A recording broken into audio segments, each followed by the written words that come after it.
All right, so let's just have an example from what we looked at in class. In class, we had that example with Mr. Burke. Mr. Burke, he walks to school most mornings. And in the example, we knew that Mr. Burke, say Mr. Burke, he walks, it was 3.2 kilometers to school every single day.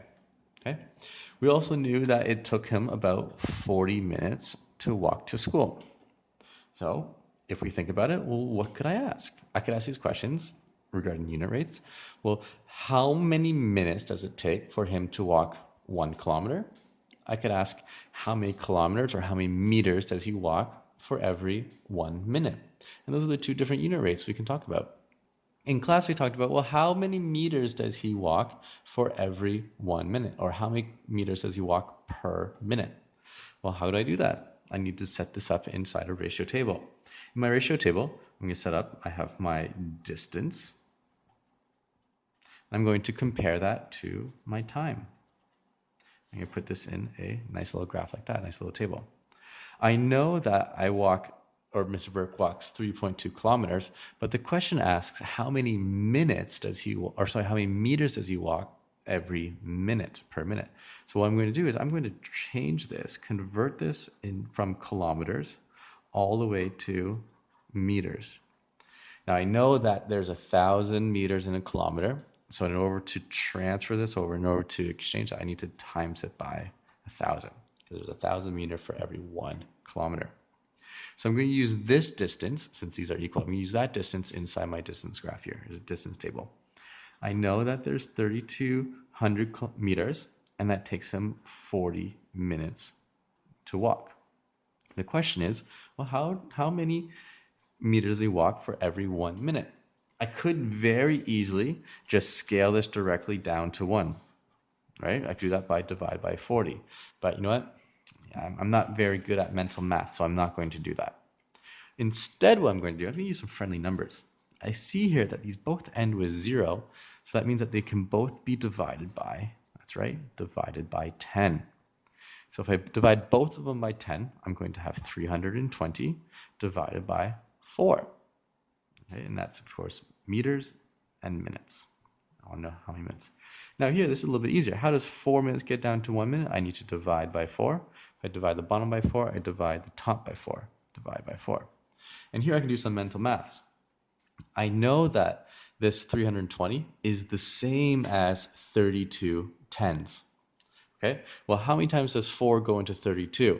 4 goes into 32 8 times, but it's not just 8. I'm going to have 42 goes into 32 8 by 8 tens. So that means it's going to be 80. Okay, and here I have it. There's my answer. How many meters does he walk every minute? He walks 80 meters every minute, or he walks 80 meters per minute.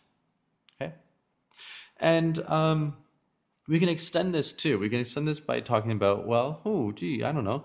Um, a different unit rate that we're all familiar with is, like in our last video, it's kilometers per hour. So how many kilometers do you walk every hour? Well, let's figure that out. I'm going to use a new table, and I could use the same one, but I'm out of space.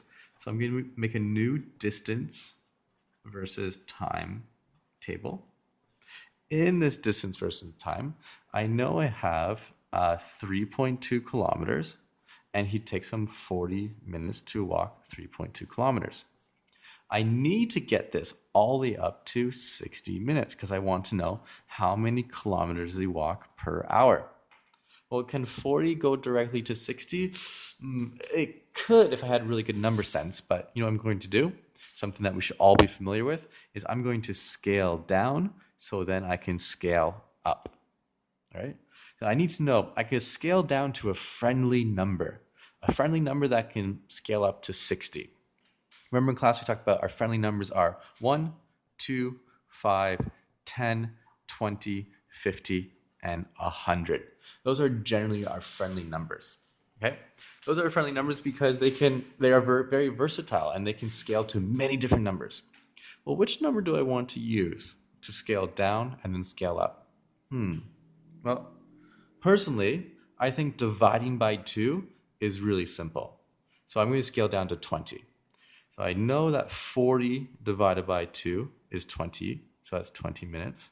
And then at the top, if I divide the bottom by 2, I need to divide the top by 2. And 3.2 divided by 2, 3.2 divided 2 is very similar to 32 divided 2. Well, 32 divided 2 is 16, so that means 3.2 divided 2 must be 1.6. All right. From there, once I scale down, I can now scale all the way up. 20 minutes, how does that scale to 60 minutes? I need to multiply by 3. So if I scale the bottom by 3, I need to scale the top by 3. 1.6 times 3, we can do some mental maths here. 3 groups of 1 whole, that's 3 wholes. And then 3 groups of 6, 3 groups of 6 is 18, but it's 3 groups of 0.6, so that's 1.8. I have 3 and 1.8, so it's going to be 4.8 kilometers. Okay, and then here we have a unit rate. We have a unit rate because we know 60 minutes is the same as 1 hour. So how fast does Mr. Burke walk? If we put him in a car speedometer, we'd say that he walks 4.8 kilometers per hour. All right, and there we have it. That is our multiplicative thinking of scaling down to scale up. And we're also using our multiplicative thinking to find, well, scaling down to find a unit rate. The next video, we're going to look at using additive and multiplicative thinking together in order to solve some more difficult ratio tables. I'll see you then.